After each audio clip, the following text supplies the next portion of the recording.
How to make fading gradient transparent effects in Canva. Hi, welcome to Tech Trick tutorial. Today I'm going to show you how to make fading gradient effect in Canva. So this is a step-by-step beginner guide for everyone to follow easily. If you find this tutorial helpful, please don't forget to hit the like and subscribe button. And now let's get right into it.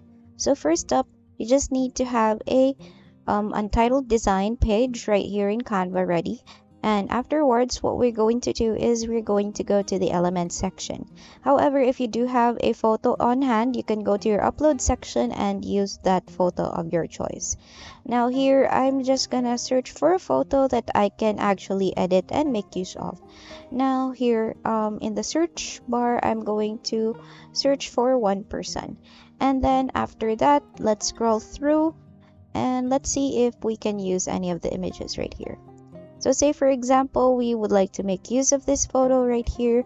What I'm going to do next is that I'm going to simply click on edit photo in the menu bar and we're going to remove the background. There. And we simply have the person available.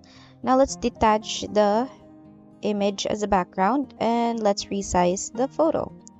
Once we have resized the photo, what we're going to do next is that we are going to go to our elements section and we're going to simply place a gradient on that specific image.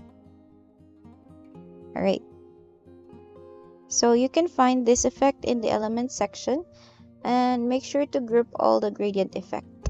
Now let's save it as a PNG this time and let's add another page. So in this other page, let's upload the photo that we have edited. And as you can see, we have this one. Now let's reduce the transparency first, and I'm going to look for a picture of a lake as a background. So here I'm just gonna make use of maybe half of the picture.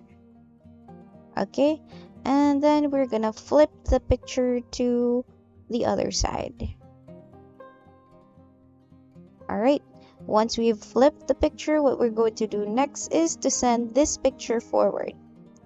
Alright, so let's reduce the transparency first again, and let's resize the picture.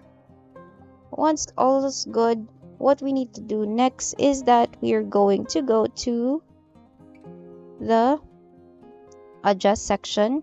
We're going to lower the brightness and make the contrast and saturation higher.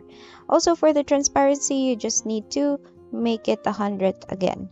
Now once done, what we can do next is that we're going to resize this one, and for the saturated or the transparent part of the photo, we can reduce the size.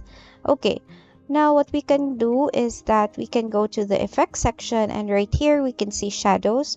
Under shadows, we are going to go to the drop and we are going to make the size bigger. So that it wouldn't be black, you could actually choose a color which is white and it would have a more better effect onto the picture instead of what we have right here. Now if you don't want to have like a fading effect onto the picture right here, you could actually reduce that by resizing the photo. Okay, and basically that's about it for today's video, guys. I hope you find this tutorial helpful and thank you so much for watching.